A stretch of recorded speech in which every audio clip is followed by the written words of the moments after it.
የትግራይ ወጣት ከጫፍ እስከ ጫፍ የድረሱልኝ ጥሪ እያሰማ ይገኛል። ከጫፍ እስከ ጫፍም እየታፈሰ ይገኛል። ትግራይ ጨልማለች። ይድረስ ለፌዴራል መንግስቱ፣ ይድረስ ለዓለም አቀፍ ተቋማት፣ ይድረስ ለሀገር ሽማግሌ ለሚመለከተው ሁሉ። የትግራይ እናቶች አይናቸው እያየ ያለ ፍላጎታቸው ልጆቻቸውን እየተቀሙ ይገኛሉ። ሰሚ አጥተዋል። ጩኸታቸውም አዳማጭ ጠፍቶለታል። በተስፋ መቁረጥ ውስጥ ሆነው ቆዝመዋል። ጥቂቶችም እድላችንን እንሞክር ብለው ድንጋይ ይዘው ወጥተዋል። ለእናንተ ነው የምንዋጋው ያለውም አካል ከዚህ በፊት ልጆቻቸውን አስጨርሶ ነበር። የትግራይን ወጣት አስጨርሰው፣ ነገር ግን የነሱ ልጆች በድሎት እየኖሩ የራሳቸው ህይወት ላይ አደጋ ሲጋረጥ ግን ተደራድረው ጦርነቱን አስቆሙ፣ ራሳቸውን አድነው ነበረ። አሁን ደግሞ ሌላ የተረፉ ወጣቶችን ለማስጨረስ ለዛውም ከትምህርት ቤት በር ላይ ለራሳቸው ጥቅም ሲሉ እያፈሱ ይገኛሉ።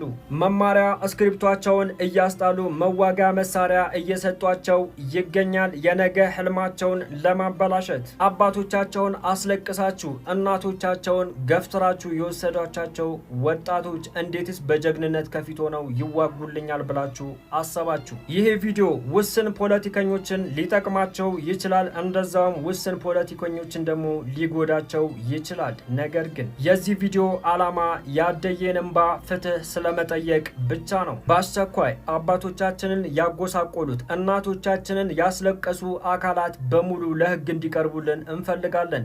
በጦርነት ሳይሆን በህጋዊ መንገድ። በትላንትናው ዕለት በትግራይ በተለያዩ አካባቢዎች ቴክስት እየደረሰን ነበረ። ጁማ ሰላት እንኳን መስገድ አልቻሉም። እናትና አባቶች ብቻ ነበር ወጥተው መስገድ የቻሉት። ወጣቶች በፍራቻ ቤታቸው ሆኖ ነበር የሰገዱት።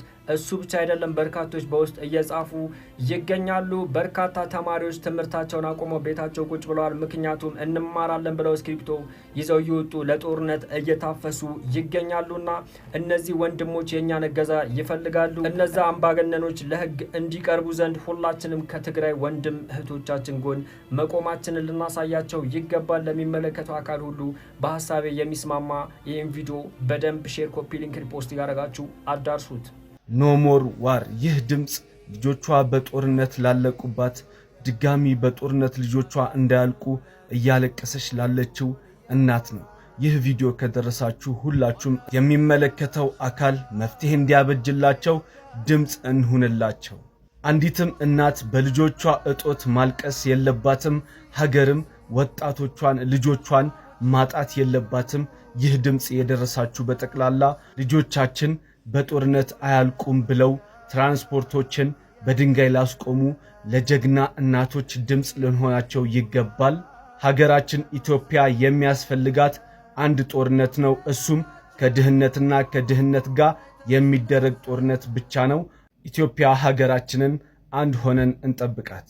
እባካችሁ ዘይት ስትገዙ ሁላችሁም ጥንቃቄ አድርጉ። በደንብ አይታችሁ ግዙ። ለወዳጅ ዘመዶቻችሁ ይህንን መረጃ ሼር አድርጉላቸው። እጅግ ያሳዝናል።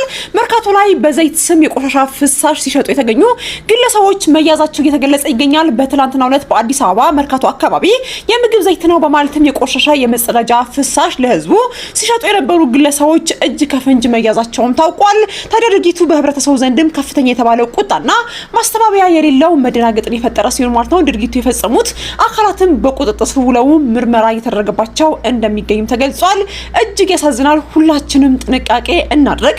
ለተለያየ የጤና ችግር የምንጋለጠው እንደዚህ አይነት ምግቦች በመብላት ነውና ህብረተሰቡ መሰል ደግሞ ህገወጥና እንዲሁም ደግሞ ለጤና አደገኛ የሆኑ ምርቶችን ሲገበያዩ ጥንቃቄ እንዲያደርግና ጥቆማዎች እንዲሰጡም እንግዲህ መረጃም ተላልፏል ማለት ነው። መልካም ቀን። ለወዳጅ ዘመዶቻችሁ ሼር አድርጉላቸው። አልሰማንም ብላችሁ ጤናችሁን አደጋ ላይ እንዳትጥሉ ሁላችሁም አዳምጡት።